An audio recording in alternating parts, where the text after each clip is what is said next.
14 февралда Бурбур калада акыйкаттык үчүн деп аталган тынчтык маршы болуп өттү. Анда жарандар темир жол бекетинин алдына чогулуп, Ала Тоо аянтына чейин жөө жүрүш жасашты. Бул акцияга 1-май райондук сотунун 11-февралдагы бажы кызматынын төрагасынын мурдагы орун басары Райымбек Матраимовго байланыштуу чечими себеп болгон. Сот коррупция беренеси боюнча айыптуу деп таап, тергөө менен кызматташуу тууралуу келишимге ылайык 260 000 сомдук айып пулга жыккан. Акциянын катышуучулары соттун чечими адилеттүү болбой калды деп эсептеп, мурдагы бажычынын камалышын талап кылышууда. Бажыдагы аткезчилик схемаларын иликтеген долбоордун авторлорунун бири иликтөөчү журналист Али Токтакунов.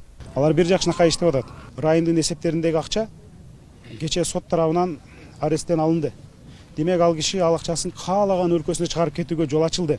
Муну менен бийлик райымдын системасынын гүлдөөнүшүнө, анын байлыгынын дагы эселенишине жол ачты. Биз ушуга каршыбыз.